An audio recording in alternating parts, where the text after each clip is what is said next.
Right, let's get this one done. God. Right, 3, 2, 1. Welcome, dear listeners. This is episode 123 of the Devon Dice podcast.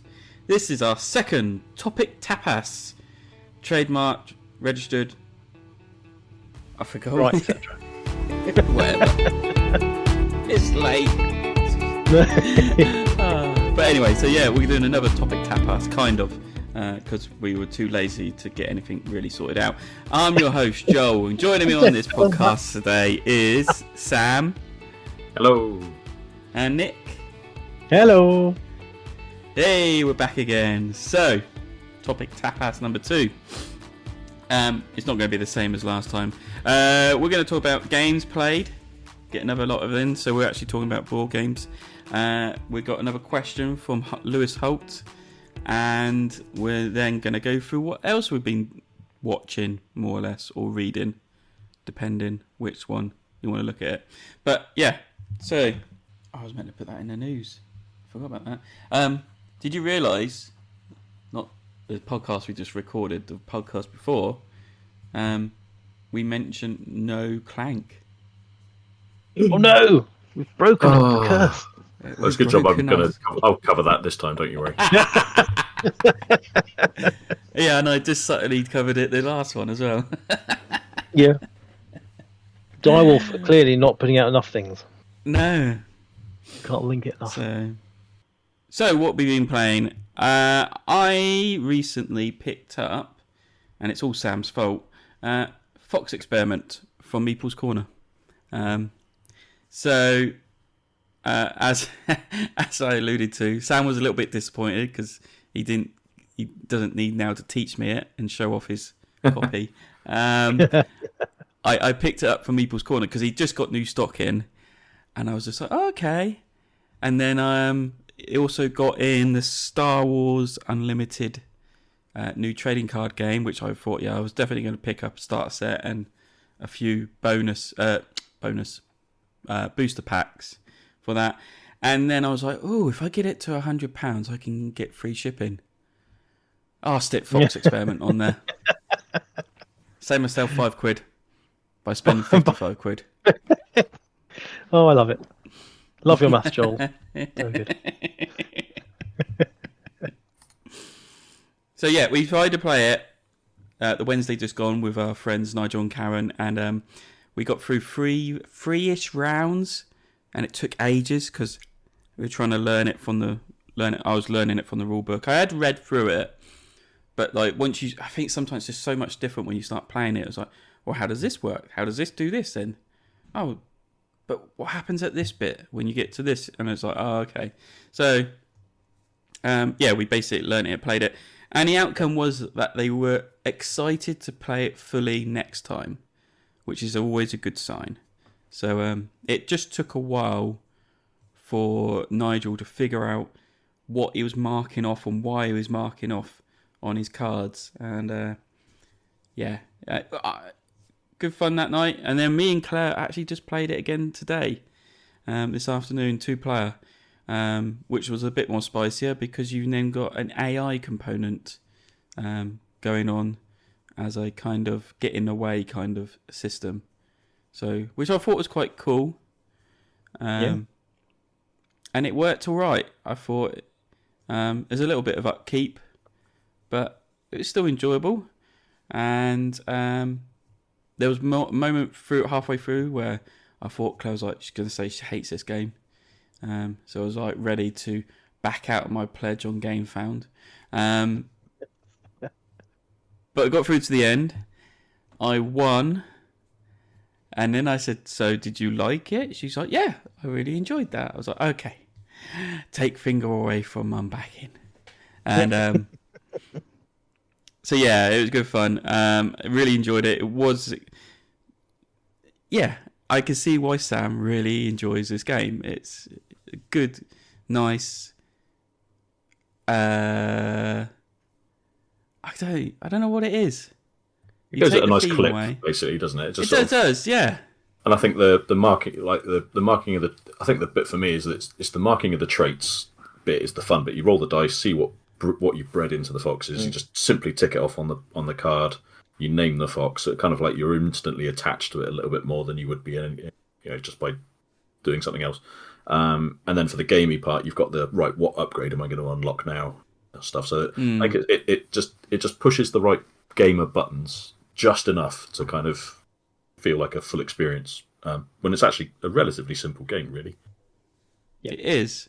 It does take a lot of brain thinking, trying to get those dice to play up the traits you need to do your study researching, because that's where all your points come from.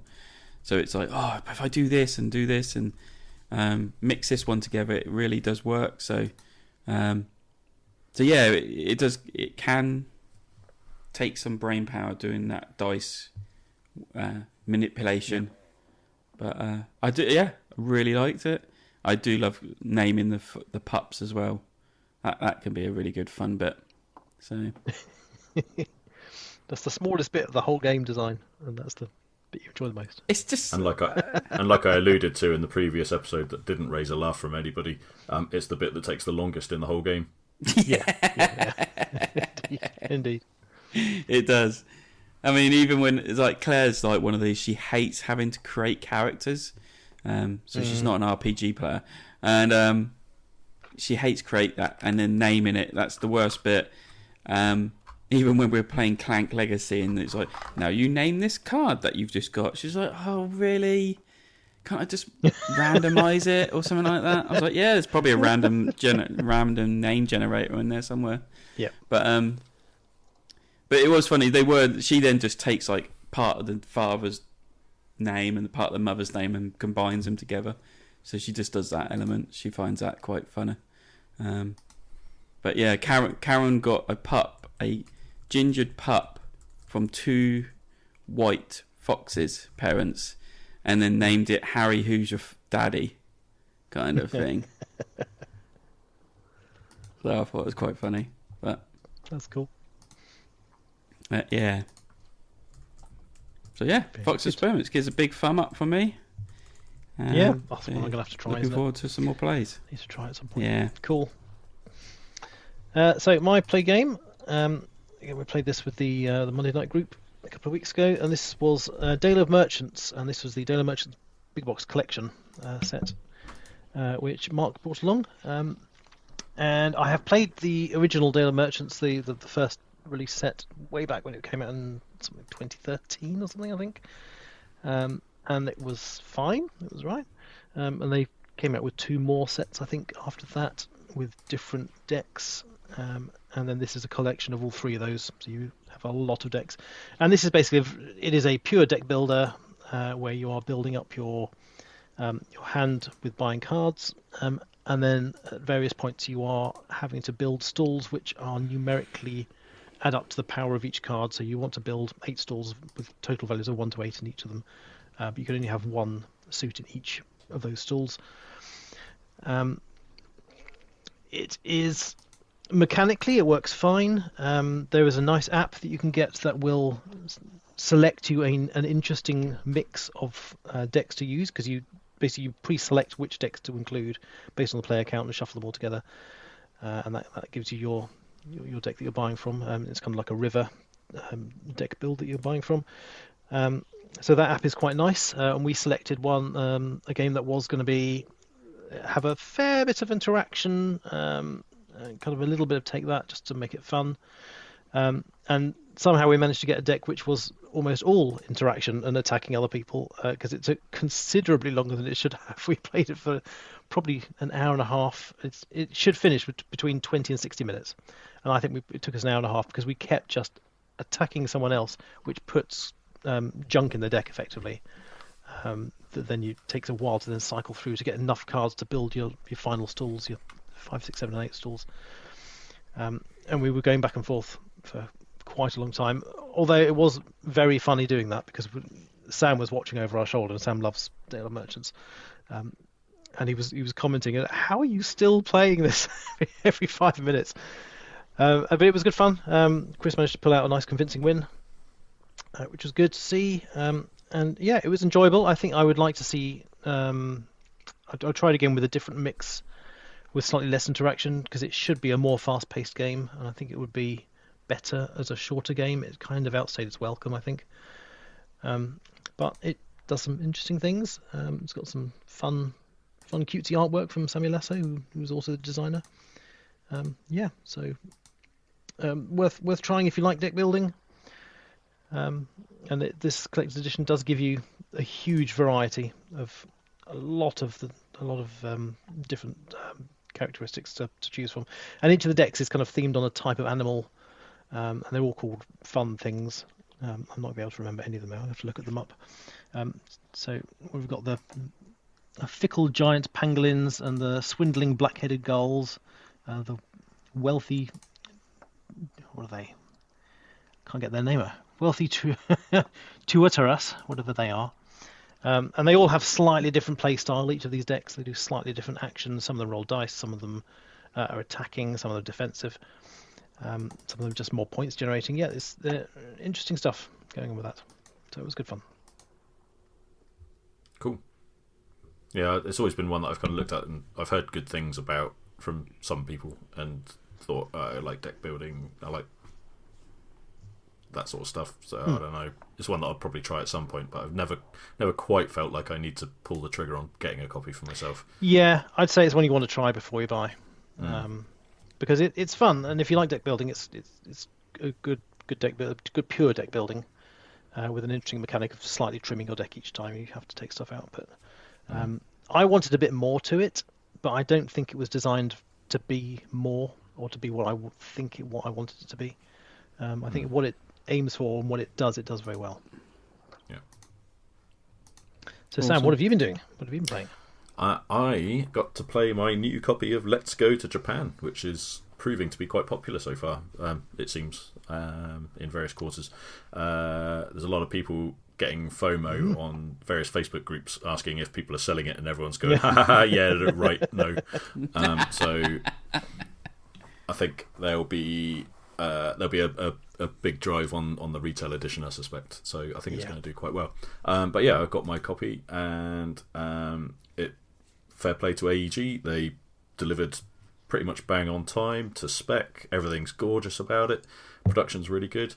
I even got the little ceramic bowls that you're meant to put the tokens in, but they come in a box the same size as another board game, so I'm not going to bother taking that or using that. But yeah, it came in its I think it's called a fumashiki cloth, the gift wrapping it looks cloth. So pretty. Yeah, it's really, really beautiful. nice. I mean, that cloth gets uglier and uglier the more you tie and untie it, so I'm probably going to ditch that at some point. But it sort of gets stretched and kind of looks a bit weird. It's so from aesthetics point of view, it's just really, really nice. From a gameplay point of view, I'd annoyingly read the rulebook late one night and was like, oh yeah, this is simple enough, I'll be able to teach it. And then 2 days later I got to actually try and teach it and was just like, I can't remember a damn thing. So I had to basically try and you do that panicking, oh yeah, I just need to refresh myself, and you try and do it quickly, and you should just sit and read the whole thing again and just be done with it. But we got through it. Thankfully one of our crew had watched a YouTube video, so had a bit of an understanding of it and was able to sort of steer it as well. But yeah, once we got going, it was hunky dory. So it's essentially it's a thematically speaking, you're planning the perfect itinerary to over the course of a week in Japan. It was inspired by the designer who had the same experience as me. Had a trip planned for Japan in 2020 when COVID then hit and knackered everyone's travel plans.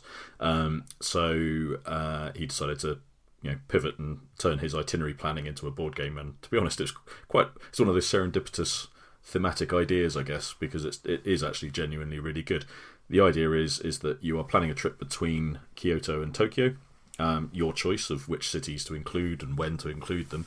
You're trying to plan trips and events from Monday to Saturday. I think it's across 6 days, not 7. I think.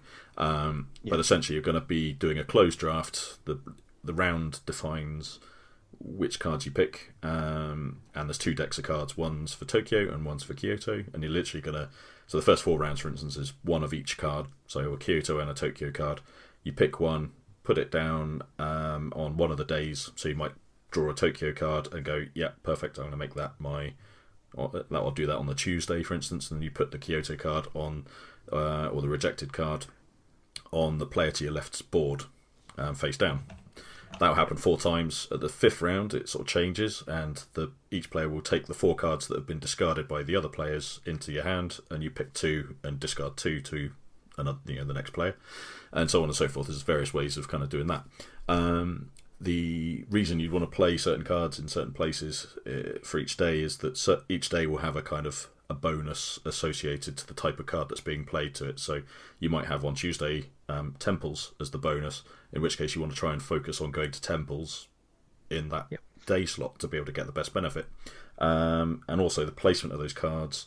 Each card has a end of day bonus, which means that whichever card is on the bottom or visible completely, so instead of stack each card on top of each other a little bit, you will undertake that essentially like a mission based on all the other cards that have been played. So once you've planned your entire trip, so there's 3 cards in each day, you take the trip, so you go from left to right, so Monday to Saturday or whatever, top to bottom, and you kind of start adding up all your icons. So you went to 2 temples, and you got some sushi, and you did this and the other, and these tokens start marching up the track, and then the end of day bonuses will trigger. Like if let's say for instance on the Tuesday, if my end of day bonus was I need to have tried, had 3 unique experiences, which is one of the icons. If I've done that, if my unique experiences token is at the right spot on the track, I get extra points basically. So it's I'm making it sound very complicated, but it's actually just a really nice, smooth, slick, really pleasant, evocative set collection game with closed drafting. It's really nice. Yeah. So I can't wait to play it again. Even the score book. I mean, I love a score pad in games. This one comes with a book that is like a little diary that you just write the scores in. So it's really nice. Yeah. The production of it is just really good. And I've got a feeling. I mean, there's no problem with going with just the retail edition, presuming there is one. Because I think the things you miss out on are just incidental little things like the Fumashiki cloth and so on. Mm-hmm. You don't really lose anything. Fundamentally, I think. I could be wrong, but either way, the gameplay itself is just really slick, really pleasant, and you literally kind of tell the story of what you do. You go from go to Kyoto and you see this temple and eat that food and go back to Tokyo and do this, that, and the other. Yeah, really, really good. Fantastic. That's really good. Yeah. Glad you. It's a good game. It sounds like a good game in the end. Yeah. Yep. The one bit I didn't mention is that in order to go from between Tokyo to Kyoto, you have to take trains, and you'll start with 1 Shinkansen token, the bullet train token. Mm-hmm. Depending on whether you get certain icons and certain times when you complete a day. So let's say you get 3 cards in Tokyo on Tuesday, say. If you have got... that's what the tokens are for, sorry, not extra points, but if you've visited 3 temples in that example of Tuesday, you get to take the level 3 bonus. So the first bonus is you can move your happiness tracker one way or the other, which is a little bit of the board game I won't explain now. The second option is you can take a luxury Shinkansen ticket, which means you get extra points for having taken the fancy version of the bullet train. Essentially, you've planned well for your trip by having pre-booked a ticket, basically.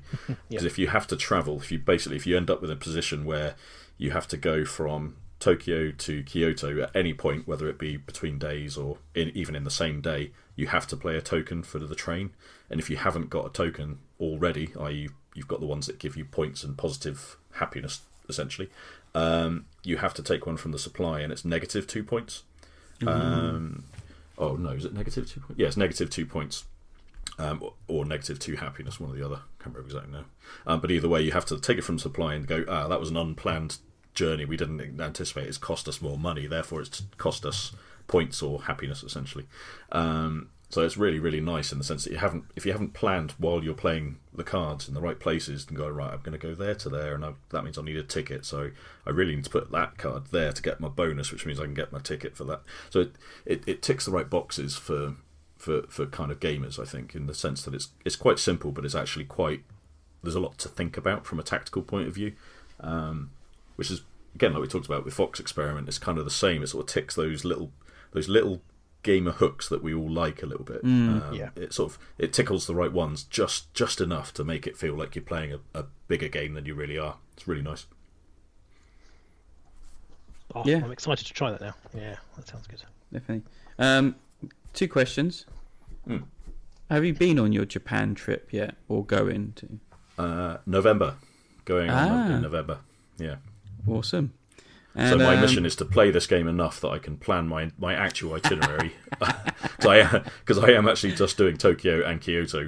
That we've decided to narrow our itinerary down to just those 2 cities. So it'll be quite fun to try and sort of simulate my actual itinerary in the game. Brilliant.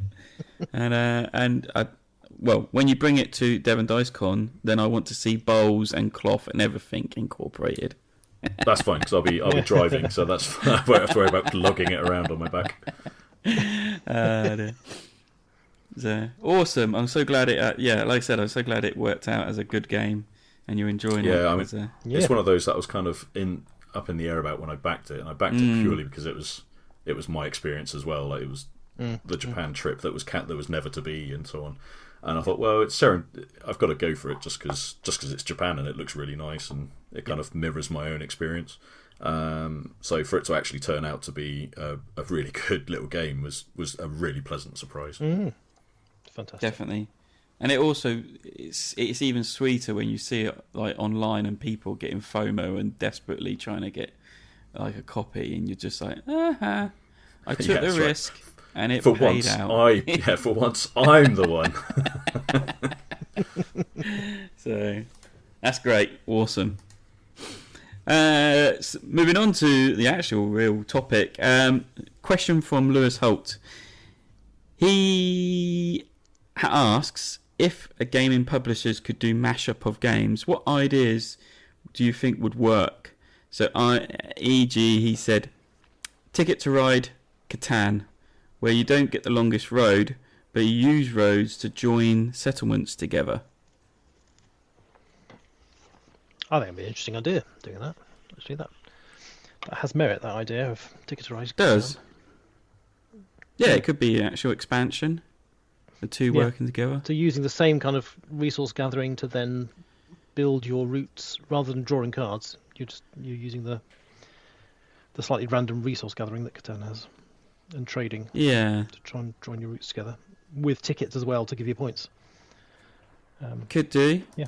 I think they're quite fun. Or you have to train tickets to build your routes. Oh yeah, roads. The other way around. Yeah. I suppose it could be the routes. Each square could be a different resource requirement. There is actually merit to it. It could work. Yeah, there's some ideas there. Yeah, I like it. Me and Nick will get working on it. Send it off to. Days of Wonder. After our Lower Decks mashup, we did the other one. I got to do Lower Decks, that's right. Yeah, Clank Lower Decks. That's it. So, did anyone come up with any? I heard Sam had 3 ideas. Yeah, I've now got 4. I've got the bug. I've got the bug for this now. So I'll start. The very first one I came up with, I haven't really mapped out in my brain. It was underwater cities and abyss. In the sense that you're building your cities underwater, but as you build them, you have to then deal with the council of the lords and stuff. I don't know quite how you'd make that work from a mechanic point of view, but there's a thematic kind of tie to the 2. Boy, it would look beautiful, wouldn't it? Yeah, or the Leviathans attack your cities or something. Yeah. I don't know. It'd be quite fun. The main one I kind of thought about was art society and modern art, because thematically it works together. But instead of it being like the auction part of art society, you take the auctioning of modern art with the money and stuff, and then the money. So basically, the paintings you buy or the artwork you buy in modern art then has to fit on your wall in art society, with the money that you've got left over being used to fill up the gaps as best you can with the stuff from art society, little plates and clocks and crap that you can fill up the gaps with. Something along those lines. Really cool. Yeah. That's a really good one. I'll let Nick do one now, because then if we want, I can come back to a couple others. Cool. Yep. So the first one I thought of randomly, because Patchwork was on my shelf, I thought it'd be comically difficult to join Patchwork and an 18xx game together. I'm trying to work out in my brain how you would do that. You'd have random polyhex tiles that you'd then have to, like in Patchwork, you have to move your little counter down like 3 spaces and pay for them, and then you have to put them onto a map to then get your routes joining up to be able to ship your things. Quite how that would work with 18xx and economy, I don't know. But I was kind of inspired by I don't know if you heard of the trick-taking game City Tricks, which has come out recently, which crosses trick-taking with 18xx. Okay.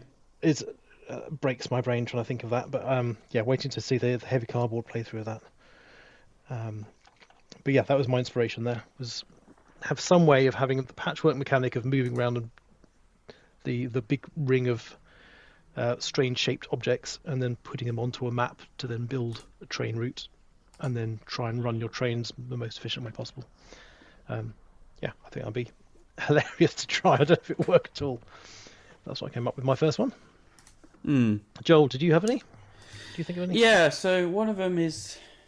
Yeah, I've actually... Yeah, a couple more now as people have been talking. So my main one, and I wish this was actually... It should come into fruition, is Lords of Waterdeep Legacy. Right, so that's always been my thing. As I thought, Lords of Waterdeep could be an awesome legacy game. Yeah, because like when people build shops, there could be a point where they could actually have that as a permanent shop, and then they can actually expand on that shop, and the more like they get more bonuses, or there's more in it for when people go there. That's just a small thing. But I actually thought, because it's set in Dungeons and Dragons universe, why can't then, once people have created their map or that, they can then use it in a Dungeons and Dragons campaign and use it like that. Oh, that'd be pretty cool. Yeah. And then you could create your Lord character or whoever, and go off and fight people or hire people to go and fight your fights for you, things like that. I was like, that's combining things that are already existing together in a way but don't, and it could actually combine together. So I'm pretty sure some people must have used like Role Player to create a character that they then run in D&D as well, in the same sort of vein, right? Possibly, yeah. Feels like that's the sort of thing that, as soon as I played Role Player, I was just like, oh, that's the sort of thing you could take the character you've just created and then run with it in an actual campaign. And I know they kind of added an expansion that did that anyway, I know, but it felt like that was a good use of Role Player to sort of generate your character, essentially, in a way. But yeah, that was one. What was the other ones I just thought of? Things were just popping in my head. I was like, oh, that's good. The other one I was thinking, and I've actually spoke to Nick about this before, is Great Western Trail, but on Mars. And I'm trying to work in Via Appia coin pusher for it. As like a can't speak. Like a machine pushing stuff through. Conveyor belt. Yeah, something like that. A conveyor belt system where it's like, instead of like you're picking up cows and that, you're having like your rover going through Mars, getting from one location to where there's a rocket needs to take off to go further into space, and you're helping build that rocket. So there's a bit of semi-cooperativeness to it, but the more you can put into that rocket, the better you do out of the game. And then like the production conveyor belt kind of thing was like resources coming off and like pushing it along. So I was like, oh, that might work. So yeah, I'm trying to work that through. But this is all copyright and trademarked, and it's all do not steal my ideas. You could do that. You could kind of combine Planet Unknown with GWT, couldn't it? That would be. I don't think how you do that. There's lots of kind of planet or terraforming games or Mars games that you could join with Great Western Trail. Yeah, sounds interesting. Just Great Trail on Mars. That's what we need to start with. What did you call it? Great Martian Trail, didn't you? Great Martian Trail, probably. Yeah. Yeah. Most importantly, what do the cows look like on Mars? Well, they would be cows. They would be little rovers following you. And they could do different tasks. So if you get to different locations from Mars, you still build buildings, but you actually could build buildings where you're improving like you're building like mining building, and you can improve it by putting another building on it to make the production better and things like that. Yeah, goddamn! Why am I working 5 days a week? I need to be designing this game. I instantly started thinking Great Western Trail, but I'm not sure what game to combine it with. But let's go to Japan as the example. Instead of it being an itinerary planning thing, you're actually a tour guide running tourists through a trail, and it's like the route you take can have dangers, i.e., not bandits necessarily, perhaps, but certainly like there's blockages or issues with certain routes. Yeah, exactly. Yeah. I guess you might fall into problems with people complaining about their cities being used as like crime-ridden hellholes or something. I don't know. But yeah, that's instantly what I kind of thought of as well when you said that. Oh, okay. Yeah, I can see that working too. Be pretty cool. Another one I had was Discworld Ankh-Morpork with Wildlands. So in Discworld Ankh-Morpork, you've got to sort of play for, you've got to sort of try and get influence in certain areas of the city. How about it kind of goes into a microcosm, and you have to actually battle with your minions in a Wildlands-esque area, tactical movement card battle with the player you're trying to fight. I don't think it would work. It wouldn't work as a game. Pretty cool. I love the concept though. Oh, yeah, it would take all day, but it would be quite fun. I think. Each city could have its own kind of unique kind of map area, and each player playing a specific faction would have different characters with different abilities. It'd be quite interesting. Yeah, that'd be pretty cool. Yeah, I'll get for that. Sounds really cool. I'm going to save my big hitter for last. Oh, are you now? You got any more, Nick? My next one I thought of was taking Cult Express and adding it to any Cube Rails game. So I'm thinking something like Age of Steam or Iberian Rails or something like that. So you are building out your map, but at the same time the train is already running, and you have to pre-program what you're doing with a fight going on the train whilst trying to build the map to deliver goods between things. And you have to do both things at the same time. So you have to, you have to deliver the goods, but you're fighting the other players to get the goods by shooting them and punching them, and then delivering them to get the points. I think that'd be hilarious. I can imagine the absolute horror of a Perfect Info Euro player to that situation. Oh. That's probably why it appeals to me. Yeah, I think I would love to see it. Completely screw over information.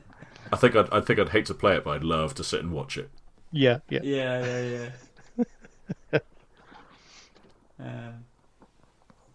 So yeah, that was my next one. The other one was Dinosaur Island.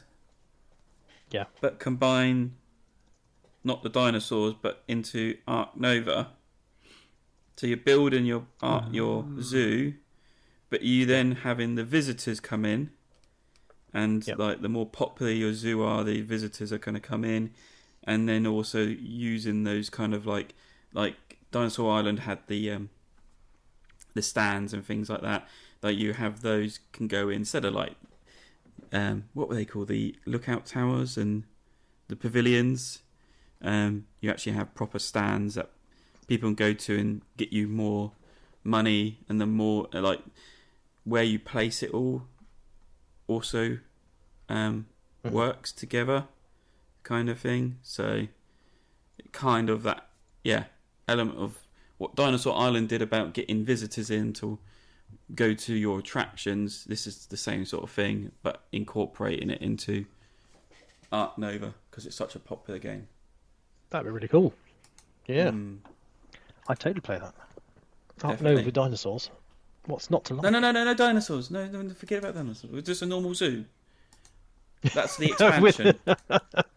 No, I want Ark Nova with dinosaurs now. That's Damn. Why did I think of that? So yeah, just actually using the map a little bit more, I think, that you're building.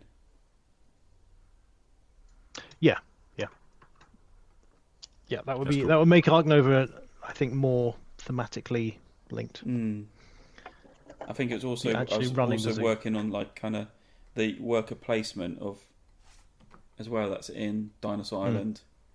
So you put workers out in certain spots to be able to do certain actions, feeding the animals, making them more happier. Yeah. Raising your kind ghost. of partly the admin part, isn't it, of like the administration of the zoo aspect, which is kind of very, very abstracted, but actually in somewhere like Dinosaur Island, for instance, it feels a bit more like you're actually hiring. You got sponsor cards and whatnot, but you're actually dealing with the actual hires for the zoo itself, kind of thing, which would be quite interesting. Yeah. The trouble is, I've got Zoo Tycoon sat on my shelf since Essen, and I really should play that to see what that brings in, because I think that does certain elements of like feeding the animals and making sure they're happy in that kind of context. So, like the video game does. I've only played a bit of that, but I think that's trying to really simulate that. But then I've also heard that it's more of a spreadsheet puzzle, because you've got this kind of a whole movement of animal market placing kind of thing. So because the zoos don't pay for the animals, they don't buy like breeds off of them, species off of each other, they actually trade. So there's kind of a trading market going on, how much like zoos want a certain species, and whether you can provide that and benefit from it. So I really should get that played and see what that does. Sam, what's your big hitter? So I say big hitter, but the one that I think would actually be the most realistic, apart from I suppose Art Society Modern Art was kind of, but this one is Quacks of Quedlinburg and Potion Explosion. So it would be kind of like instead of it being a bag builder, you're building your dispenser. So as you're getting your ingredients, you're chucking them into the Potion Explosion-esque kind of tray, and you have a smaller visible spot where you've only got, say, like you can view 3 or whatever, and you pull out a cue, or maybe 2 or something, and you pull out one of the 2 ingredients that you can see, and if it causes an explosion, you get those as well. And obviously, then that would trigger the thing of it there being too many of one ingredient. Obviously, it needs some finessing of when things trigger or whatnot. But I thought the combination of the Potion Explosion, thematically marble, links really nicely. Yeah, so just from a thematic point of view, it just felt like it was kind of close. But yeah, I don't know. I think I actually prefer the Art Society and Modern Art one now that I've vocalised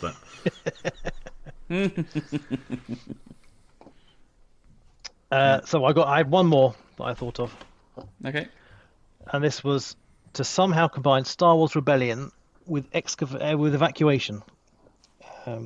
So you've got the Rebellion side where you've got the 2 sides fighting against each other, or the asymmetrically fighting against each other, and then you've got the Evacuation where you're also trying to maybe like you've got the rebels are trying to move from one planet to another because they know that the planet's being targeted by the Empire, and they have to transition across. But the Empire also have to do some kind of moving their stuff as well. So it's not just a tactical back and forth. You've got this ongoing planning of how to move all your stuff to another area whilst not completely leaving your original place undefended, and also trying to lay fake breadcrumbs as to where you're heading to as well. I don't know how that work, but I think it would be a very interesting mix of mechanics. With a heavy Euro, but also with a strategically and tactical battle game. I don't know. I wonder how that work. I just really like the idea of it. The idea of sounds good. Together. kind of the escape from Hoth kind of Yeah, exactly. played out, isn't it? Where it's like you've got to simultaneously defend while you're defend the land and airways essentially while you're evacuating everything and then setting up on another planet somewhere else. Yeah. Exactly. Yeah. Yeah. Oh yeah, be good. I did think of, just as you're talking about, it's something clicked. Another one. So in Dead Reckoning, game from AG and forgot what his name now is. They've got a kind of queue drop-in tower, which is basically a boat with a ramp on it, and then the cubes come out onto a tray and can sit into little kind of divots in the tray, and whatever they sit in. Hold on a minute. You coming in or not? It's the honey break. Honey needed to see me.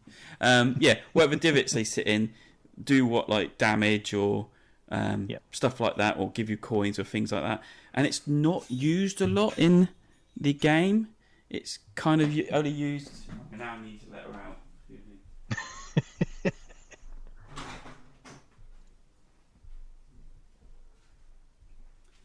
So it's not used a lot in the game. Only when you're kind of battling each other, or maybe having to have a fight with another ship that's turned up, or things like that. And it's such a shame. So it's so cool. It's so cool to drop cubes down it. You're not just dropping your cubes. You're dropping like the opponent's cubes or some other black cubes and things like that. And it could be good to add that to a game. I don't know, like more. What was it? More. Was it? Marauders and Merchants and Marauders, things like that, or now trying to look at something in my. I want a cube tower in. I want a clank. I want a cube tower in Clank now. Oh, that would work well. And it would actually clank as it goes down through. It would make more sense. Yeah. Whichever came out the bottom. Yeah. Oh, it'd be perfect. Nick, can we incorporate in Lower Decks? Oh, I think so. Absolutely. Of course, Cube tower in Lower Decks. Yes, I think we need to do that. So yeah, that's the one thing. It's just like, it's such a great thing. It's so satisfying, but it doesn't get used a lot. So yeah, shame. Is it? Yep, still recording. Right. Last and not least, non-gaming things we've been doing. So this could be TV, books, movies, or anything else going on. So I'm going to kick us off. I literally just finished watching Loki season 2 before we started recording tonight. That's why I was late, guys. Cool. And I enjoyed it. It was a little bit slow in the middle, but I actually really enjoyed it, and that's actually a very satisfying end to it. It was very cool. Yeah, I thought the ending was very good. I agree. It did flag slightly in the middle, but it was. I think the storyline was good all through. The arc story was very good, and some of the actors just great fun acting. Looked like they were having a lot of fun doing it. Definitely, and it kind of lets Loki now sit out for a bit. They don't have to worry about his character. They don't have to worry whether he's going to make a reappearance. He's kind of now just been put on the bench, which is quite nice. Not killed him. They've not said, "Oh, he's going to be more Loki." No. So we didn't know where it was going. Actually, it could go anywhere at that point. And I think it kind of is now trying to help the MCU universe kind of tie things up a little bit, quite literally, if you watch it.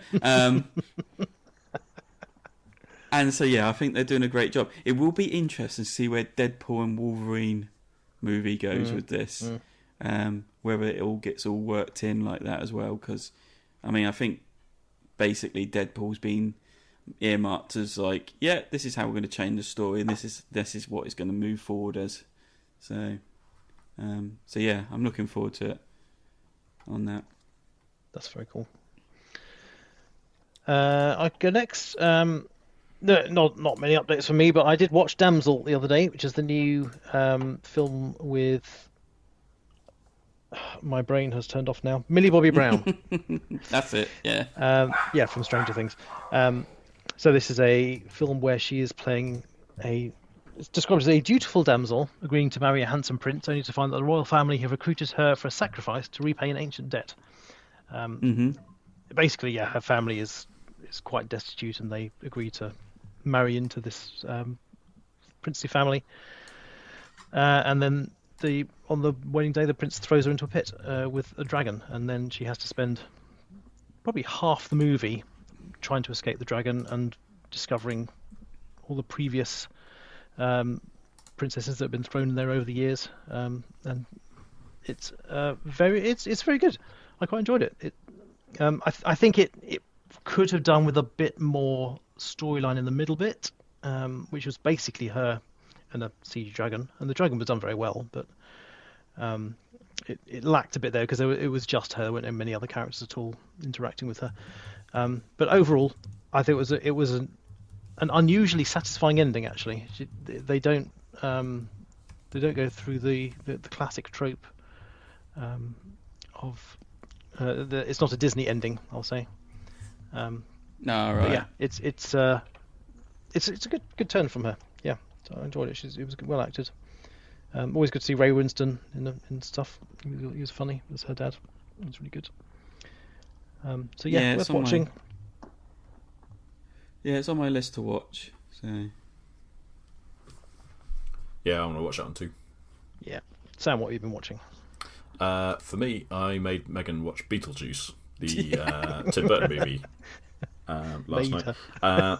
Well, suggested because I sort of put the Beetlejuice teaser trailer on, which I think is one of the smartest, simplest sequel movie names ever made.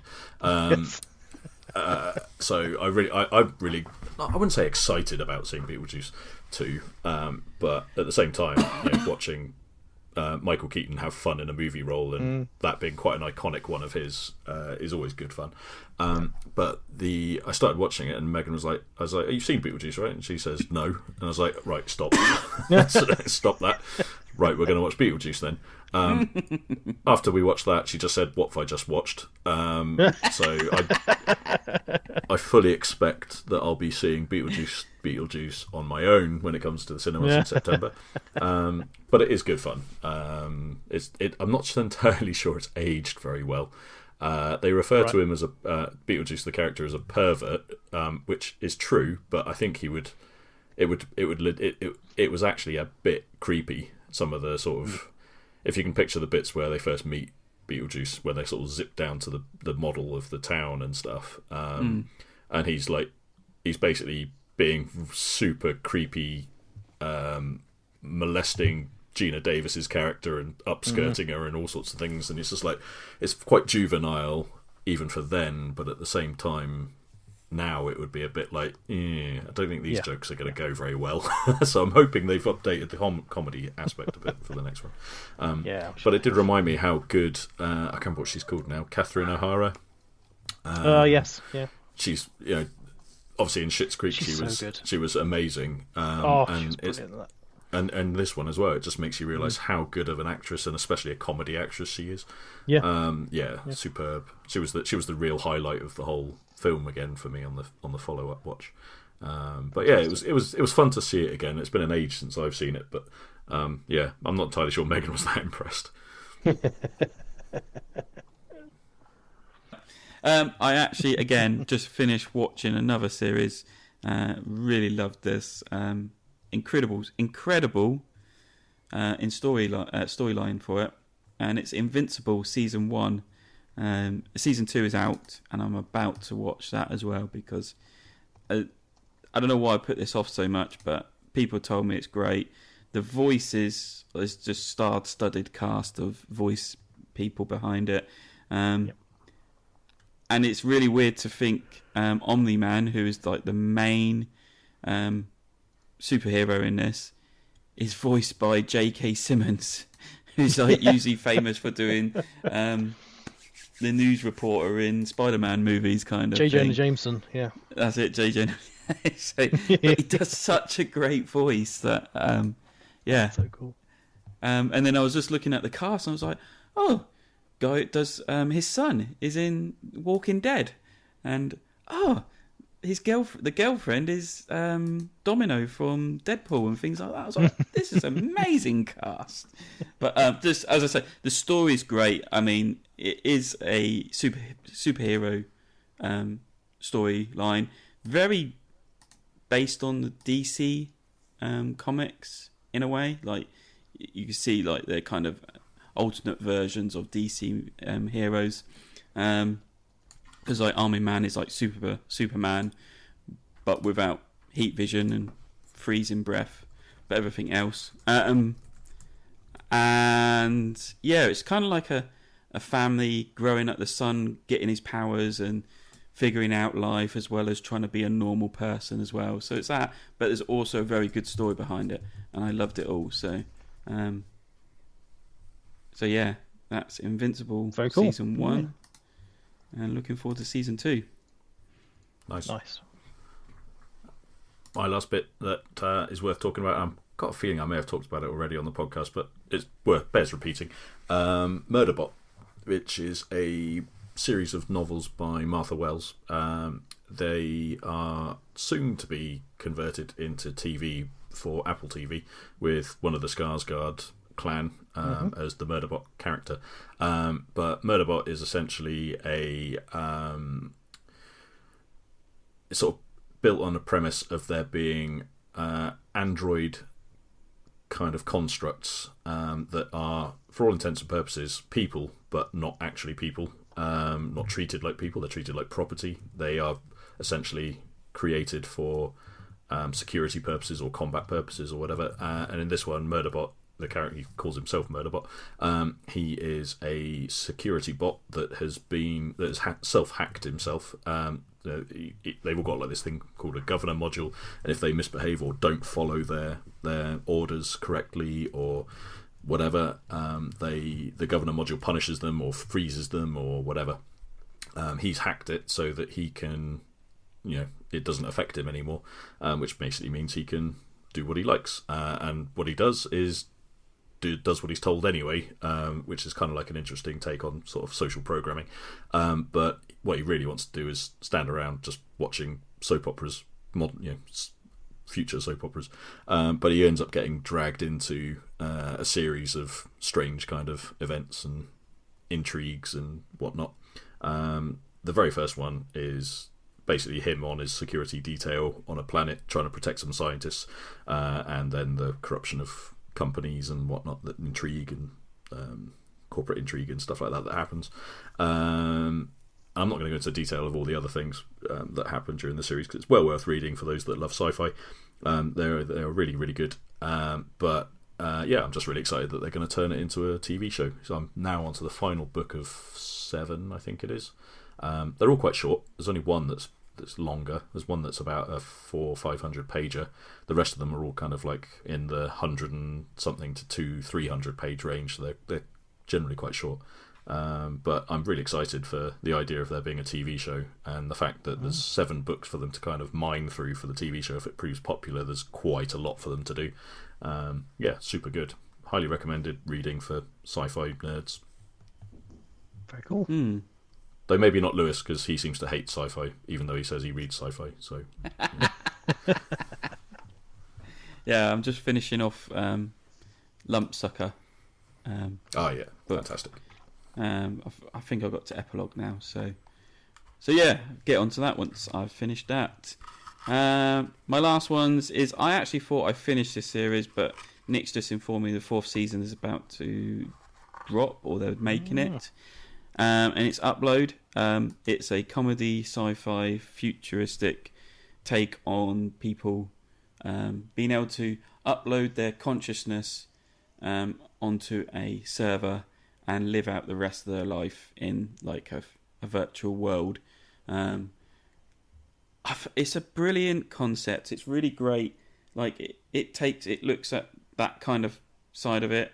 there's humour in it, but then it also looks at like kind of the dark side of what companies could do with this kind of thing, and make like people that are basically they're working class that struggle to make ends meet. If they want to upload, then they go to some dark region of the server, or won't be able to live out their life like the rich and that can. And then I was like looking through like the stars again on it, and then I realised, no wonder I recognise the main lead in this. He's the brother of the guy who does Arrow. Robbie Allman is Stephen Allman's brother, and I was like, oh, I see the resemblance now. No wonder I thought I've seen him before. So yeah, that's a nice little take. But yeah, a great comedy, but also looking at some kind of quite topical things coming up, especially with how AI is developing now at this at its space. Yeah. So yeah, but yeah, 4th season coming, which I'm quite glad about, because they kind of left it on a semi cliffhanger, and I thought, are they just going to leave it like that? Did they get another season? It's ended quite well, so it's not too bad.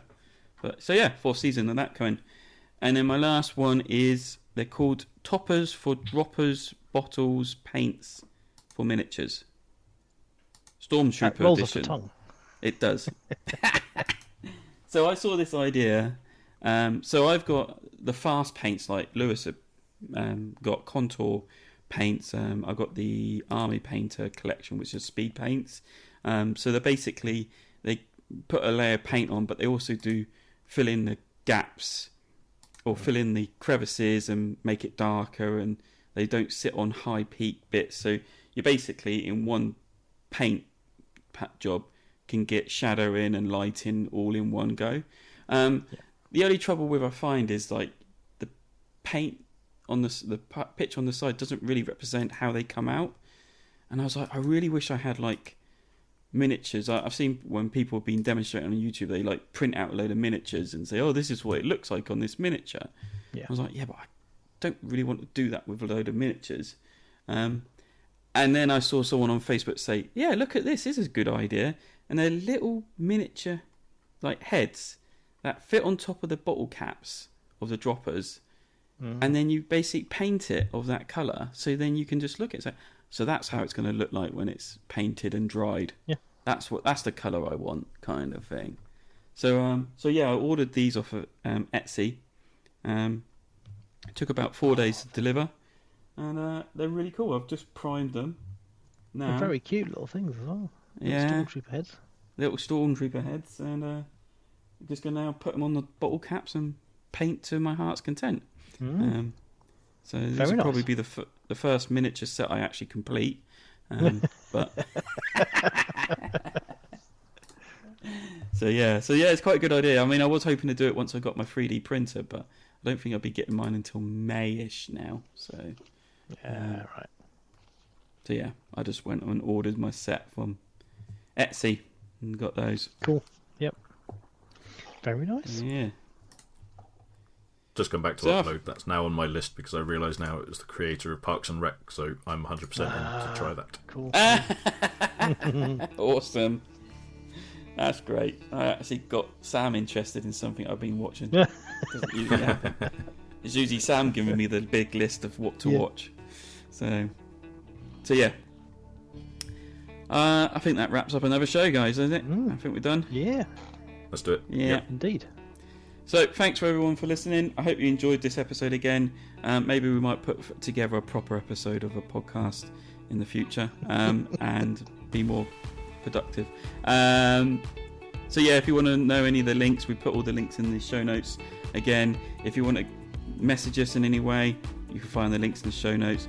Join a Discord channel for more in-depth conversations and sneak peeks of what might come up in the future. And time to say goodbye, guys. Goodbye. Bye-bye. Bye-bye.